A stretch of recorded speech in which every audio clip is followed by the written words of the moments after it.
Bismillahirrahmanirrahim. Assalamualaikum warahmatullahi wabarakatuh. Bismillah, alhamdulillah, la khawla wa la quwwata illa billah. Asyhadu an la ilaha illallah wa asyhadu anna Muhammadan abduhu wa rasuluh la nabiyya ba'dah. Allahumma shalli wa sallim ala sayyidina wa maulana Muhammadin wa ala alihi wa ahli baitihi wa sahbihi ajmain. Saudara-saudaraku yang dirahmati Allah Subhanahu wa taala, ada sebuah pertanyaan mengenai tentang apa bedanya Al-Qur'an dengan hadis qudsi dan juga bedanya dengan hadis nabawi. Jadi tentu saja ada bedanya antara Al-Qur'anul Karim dengan hadis qudsi dan juga antara hadis nabawi. Di dalam kitab saya ini, yaitu kitab Tanwirul Qulub. Dalam kitab Tanwirul Qulub, tepatnya pada halaman yang paling akhir, yaitu 551. Di sini diterangkan di dalam tanbihun. Qala al-musannifu rahimahullah wa nafa'ana bihi wa bi ulumihi wa bi darani amin ya rabbal alamin. Tanbihun al-farqu bainal hadisil qudsi wal qur'ani. Al-farqu, pembeda, bainal hadisil qudsi, antara hadis qudsi dan juga Al-Qur'anul Karim. Apa bedanya? Wal hadisun nabawi, dan juga hadis nabawi. Jadi pembeda antara Al-Qur'an, hadis qudsi, dan hadis nabawi. Wa annal Qur'ana unzila 'alan nabi sallallahu alaihi wasallam bil lafdin wal makna. Bil lafdi wal makna. Bahwa yang namanya Al-Qur'an itu adalah diturunkan Allah Subhanahu wa taala kepada Nabi Muhammad sallallahu alaihi wasallam dengan lafaz dan maknanya. Jadi secara lafzi dan maknawinya itu memang dari Allah, memang sudah seperti itu adanya. Ya, itu Al-Qur'an.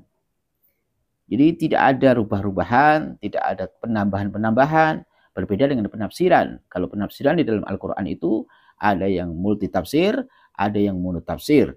Yang monotafsir adalah yang disepakati para ulama yang tidak boleh berbeda dalam maknanya. Dan ini biasanya pada urusan-urusan akidah. Seperti qul huwallahu ahad, Allahu somad, lam yalid walam yulad walam yakul lahu kufuwan ahad. Itu adalah monotafsir, tidak multitafsir, ya. Kemudian ada yang multitafsir, yaitu bentuk-bentuk surat atau surat-surat di dalam Al-Qur'an, ayat-ayat di dalam Al-Qur'an yang di situ banyak penafsiran ulama tentang penafsirannya, tetapi secara makna dan juga tentang lafadznya langsung dari Allah Subhanahu wa taala.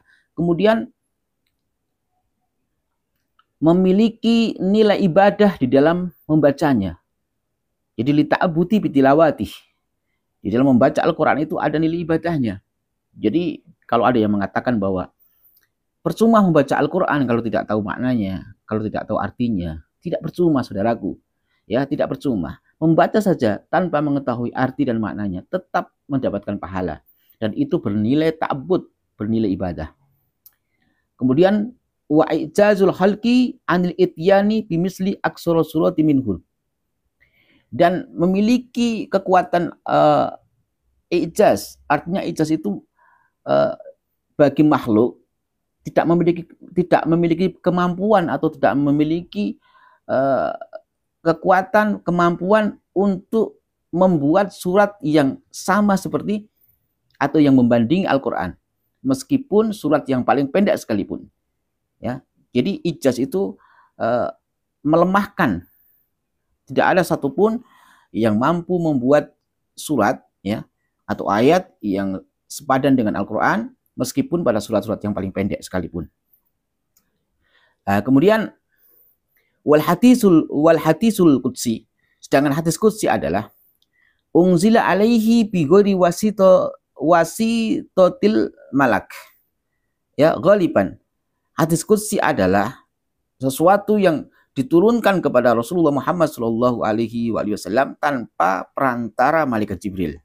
Ya, itu pada umumnya begitu. Tetapi Allah menurunkannya kepada Nabi Muhammad, kepada nabinya, biilhamin, dengan ilham misalnya, au manamin, atau di dalam mimpi di saat tidur, ya. Baik itu imma bil lafzi wal makna. Nah, baik itu berupa lafaz dan maknanya, ya, secara lafdiyah dan maknawiyahnya, atau wa imma bilafdi, atau ada kalanya hanya lafadznya saja, ya. Kemudian wa yu'abbiru anhu an-nabi sallallahu alaihi wasallam bi alfadin min indihi. Kemudian Rasulullah menyampaikan kepada umat, yang menyampaikan kepada para sahabat, ya, dengan lafaz dan dengan lafaz-lafaz yang memang dari Rasulullah sallallahu alaihi wasallam, tetapi wa yunsibuhu ilaihi, tetapi tetap dinisbatkan kepada Allah Subhanahu wa taala, bahwa itu adalah dari Allah Subhanahu wa taala. La lita'abbuti bitilawatih, dan tidak memiliki nilai-nilai ta'abbud, artinya membaca hadis qudsi itu tidak bernilai ibadah, ya. Jadi tidak ada nilai ta'abbudnya di dalam membacanya, wala lil ijazi, dan juga tidak memiliki kekuatan ijaz, ya, melemahkan. Kemudian wal hadisun nabawi, sedangkan hadis nabawi adalah uhiya ilaihi maknahu faqat. Hadis nabawi adalah yang diturunkan kepada Rasulullah SAW hanya maknanya saja, maknahu faqat. Kemudian wa yu'abbiru anhu bi alfadin min indihi. Kemudian Rasulullah menyampaikan kepada para sahabat, menyampaikan kepada umat dengan lafaz yang dari Rasulullah Shallallahu Alaihi Wasallam. Dan juga wala yunsibuhu ilaihi ta'ala, dan Rasulullah tidak menisbatkan itu kepada Allah Subhanahu wa taala. Kemudian wa asraful kulli Al-Qur'an summal qudsiyu, ya. Kemudian yang paling mulia adalah Al-Qur'an. Kemudian setelah Al-Quran, di antara ketiga itu tentu saja yang paling mulia adalah Al-Quranul Karim, kemudian hadis qudsi.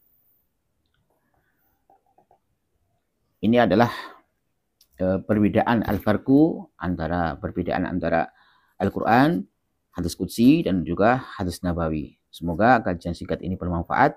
Mohon maaf kalau ada kekurangan, ada kesalahan, baik dari segi bacaannya, dari segi nahwu sorofnya, dari tarkibnya, i'robnya, ataupun muradnya. Tapi bisa dicek sendiri di dalam kitab Tanwirul Qulub pada halaman yang paling akhir, yaitu 551. Pada kitab saya pada halaman yang 551. Semoga bermanfaat. Wallahu a'lam bishawab.